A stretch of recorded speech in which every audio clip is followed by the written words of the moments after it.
Her message came through at 10:47 p.m., right as I was brushing my teeth. The screen lit up with her name, Emily Redhart, and for a second I smiled, expecting something ordinary. Then I read it. I'm sleeping at my ex's house tonight. You need to prove you're not the type of man I think you are. My toothbrush slipped from my hand and hit the sink with a dull clatter. I read it again. And again. Each word felt heavier, more impossible. My heart thudded so hard it made my chest ache. First, I thought it had to be a joke. Emily had a dark sense of humor sometimes, but this wasn't that. There was no emoji, no follow-up, no laughter. Just that message sitting there like a blade stuck in my gut. I called her immediately. No answer. I called again. Straight to voicemail. I stood in the bathroom for a long time, my reflection staring back with toothpaste still clinging to my lip, wondering what the hell had just happened. I scrolled up our last few messages, dinner plans, goodnight texts, a meme she'd sent about lazy husbands. Nothing pointed to this. Nothing hinted at the storm that had apparently been building behind her silence. The next morning, she texted like nothing had happened. Morning. Busy day. Talk later? I didn't reply. I just stared at the words, trying to make sense of her calmness, as if she hadn't dropped a grenade into our marriage the night before. That was the first crack. The second came a week later when she said she had to work late. Just a team dinner, don't wait up. But she came home at nearly 2 in the morning, smelling faintly of cologne I didn't own. When I asked her about it, she smiled in that careful way that wasn't really a smile. Oh, it's probably from someone's perfume at the restaurant, she said, slipping past me to the shower. That's how love blinds you. You start explaining things for them. I told myself she was tired, that I was being paranoid. I told myself that trust meant not turning into some jealous fool who checked phones or sniffed collars.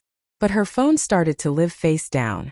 She'd laugh at messages and lock the screen before I could even see who it was. Her laughter changed to softer, almost secret. I started noticing when it wasn't there. One night, I woke up to the sound of her whispering. She was on the balcony, her voice low and tense. I stayed still, eyes open in the dark, listening. I couldn't make out the words, but I heard her say, "You know I can't just tell him yet." When she came back inside, she froze, seeing my eyes open. "Who were you talking to?" I asked. "No one," she said quickly. "Just my sister." But her sister had been in Thailand for 2 months, and Emily hated time zone calls after midnight. Still, I didn't press. I turned away, pretending to sleep, but I could feel the truth crawling under my skin. It's strange how silence grows. It doesn't happen all at once, it builds layer by layer until you can't remember the last time things felt easy. I started to dread her phone lighting up. I stopped reaching for her hand at night. I could feel her slipping away, but every time I thought about confronting her, fear stopped me. Not of losing her, but of confirming what I already knew. The night it all broke, it was almost mundane. She left her laptop open on the couch while she showered. Normally I wouldn't touch it, but something inside me had already decided this wasn't normal anymore. The screen was still on her messages. The top chat read, "Aaron Redhart." My stomach dropped. Aaron. Her ex. I didn't want to click it. I really didn't. But I did. The first thing I saw was a photo of them, taken last weekend when she said she was at her mom's. They were laughing, heads close together. My hands shook as I scrolled. Message after message blurred into each other. "I can't stop thinking about you. I wish things were different. He doesn't even look at me like you do." And then the one that made me stop breathing. "I'll tell him soon. He deserves to know, even if it breaks him." I sat there, staring at that line until my vision went watery. The sound of the shower stopped, and I could hear her humming softly, like she always did. I wiped my eyes and shut the laptop. I didn't say anything when she came out. She kissed my cheek and said, "You okay?" Like I was the one acting strange. I nodded, but something inside me had already shattered. That night I couldn't sleep. Every memory replayed itself in my head. The first time she said she loved me, the wedding vows, the nights we'd stayed up dreaming about a future that now felt like a lie. I tried to hate her. I tried so hard. But love doesn't switch off just because someone betrays you. It lingers, cruel and uninvited. The next morning I told her we needed to talk. She froze for a second, then sat down slowly. "You saw it," she said, not even pretending to be surprised. I nodded. "Why?" She looked away. Because I felt forgotten. Like we stopped being us. He reached out and it felt easy. Familiar. Her voice broke.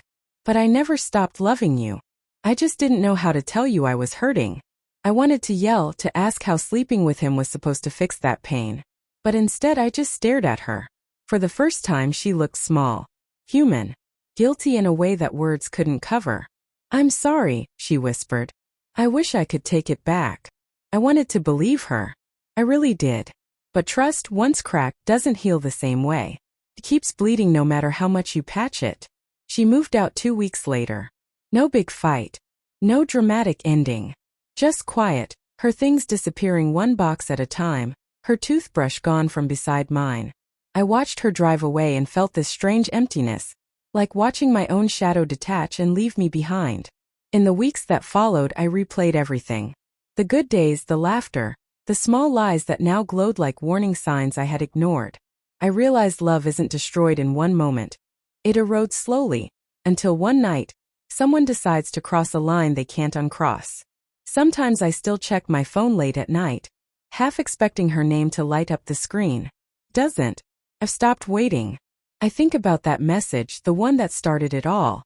Maybe she sent it hoping I'd fight for her, prove something. Maybe it was guilt disguised as a test. I'll never really know. But I've learned something cruelly honest through all of this. Trust isn't about believing someone won't hurt you. It's about deciding they're worth the risk. And when that faith breaks, no apology can rebuild what dies inside you. Now, when my phone lights up in the dark, I don't flinch anymore.